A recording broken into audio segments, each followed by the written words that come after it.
Hi everyone, this is Raven. It's Wednesday, and oh my god.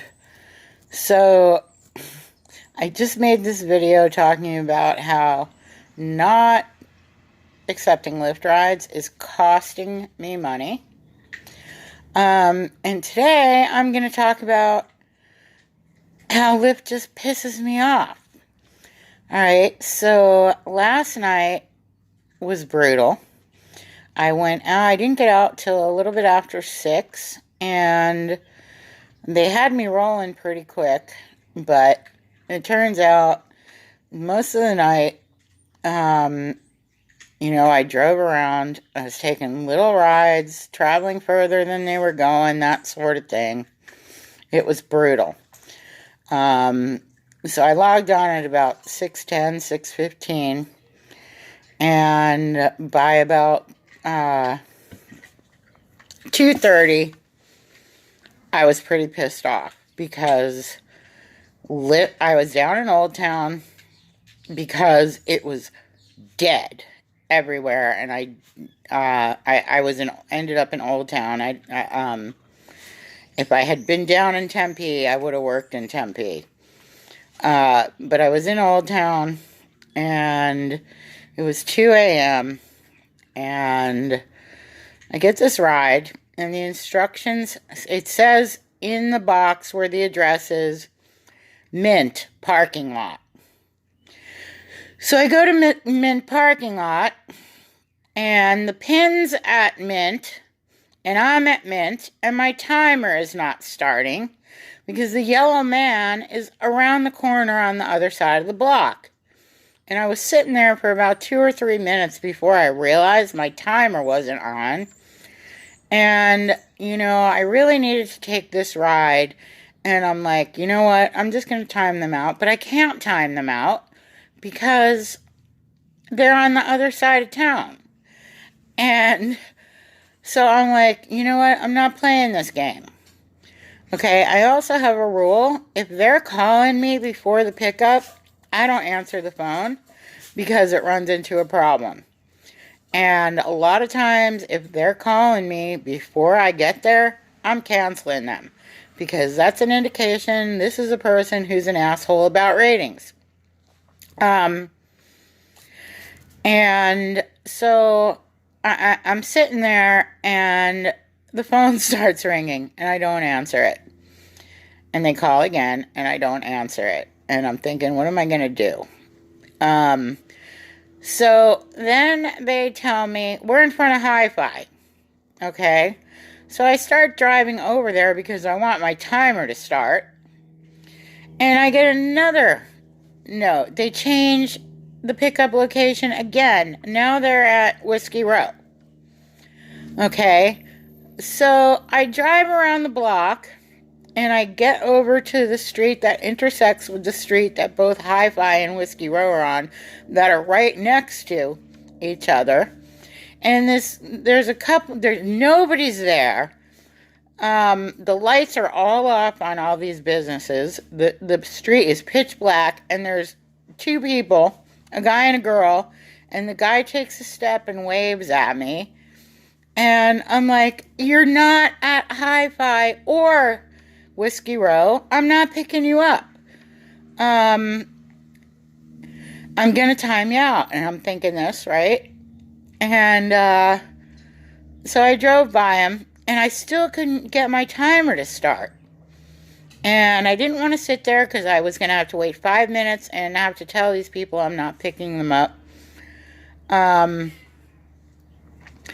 So I drove around, and I'm, driving around and trying to get this timer to go out so I can no-show them.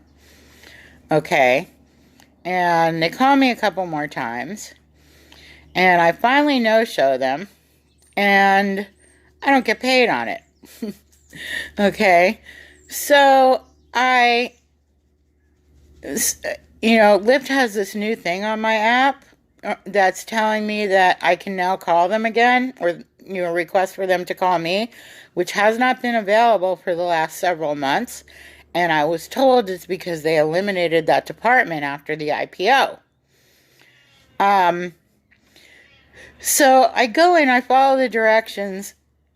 No, there's nothing on my app that's anything like the directions, and there's no way for them to call me. So I send them an email, and I explain the situation. I'm like, look, this rider changed sent me in one destination. They weren't there. The timer didn't start. And then they changed the pickup location twice. And I said, I'm not playing those games. This is actually something that goes on in Old Town Scottsdale quite a bit, is you're told to go one place and they're around the corner and you can't get in. Penny, leave the cat alone. I'm going to turn this phone around. And there's the cat. And there's the dog. That's her cat. He won't let me near him.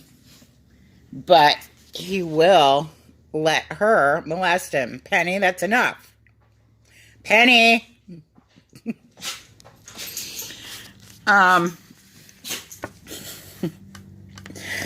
Yeah, that's her cat.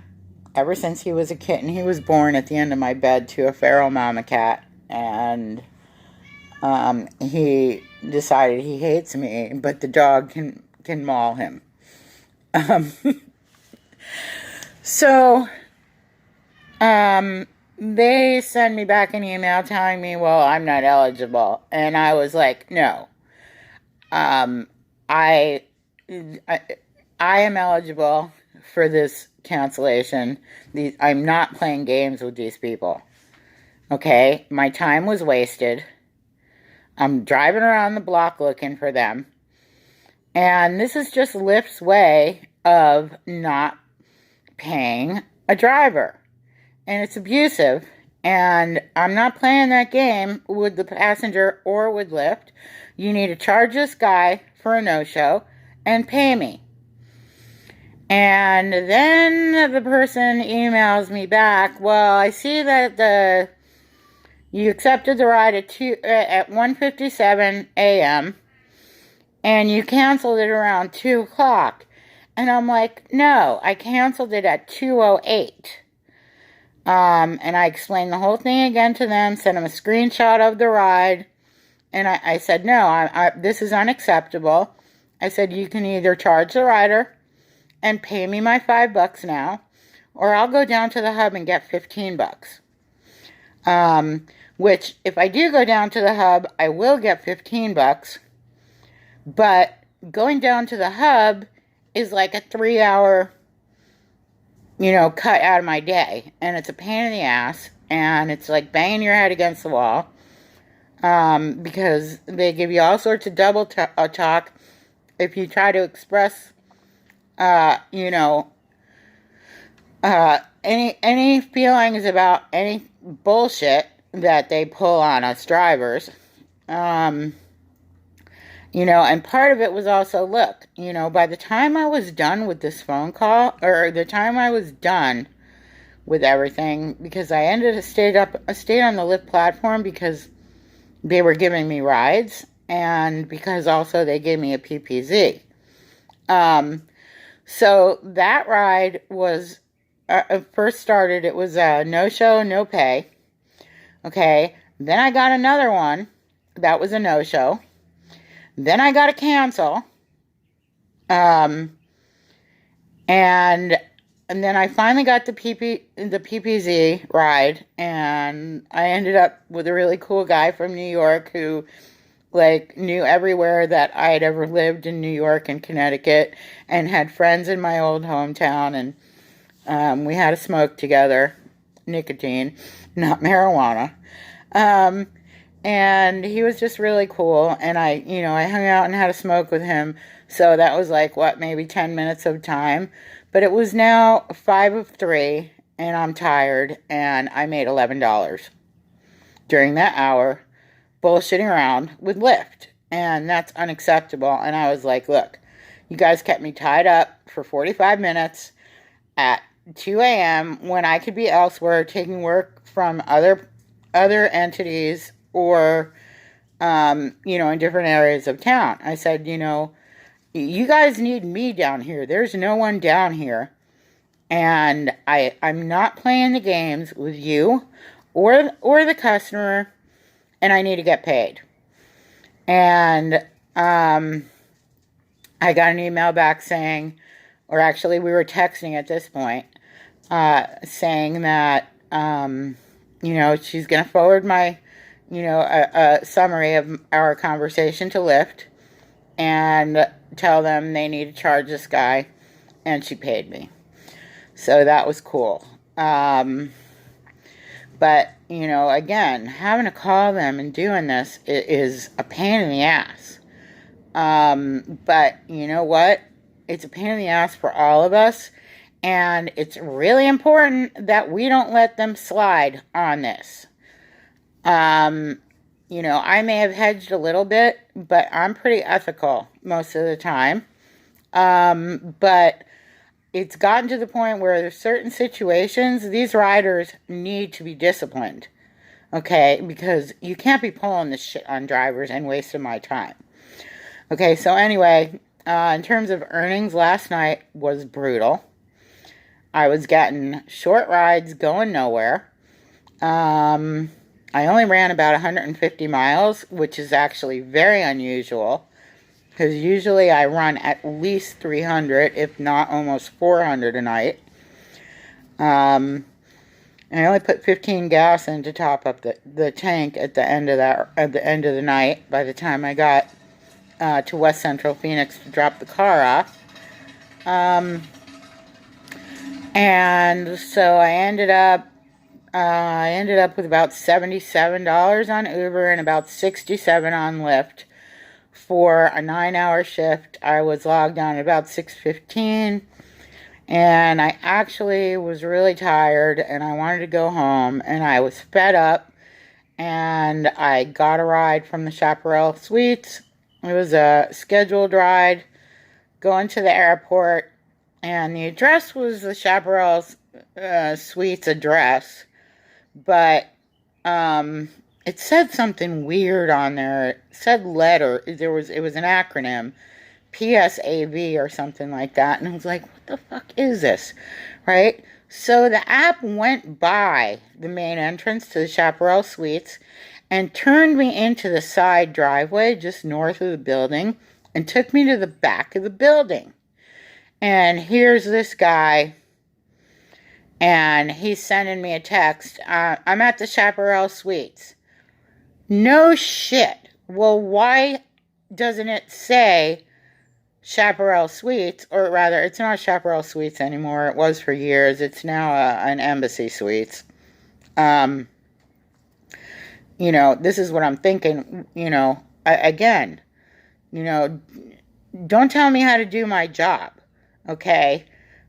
I know you're at the Chaparral Suites, but because of the way this app works, I have to go and double check just in case you're somewhere else, because it's given me an acronym, some name that doesn't make any sense whatsoever. And it's just frustrating. Put in the correct address and check it if you want to get picked up right, okay? Because this driver is not playing your game. And the reason I'm not playing this game is because every time I've learned over and over and over and over again, when the passenger puts in an address that's off or questionable, okay, I go to where the app tells me to go, because there's a possibility there's something I don't know and there's something new to learn. And, so every time this happens, they blame the driver and they give me a bad rating and send the complaint. That's called coordination pickup. It doesn't matter if I call them.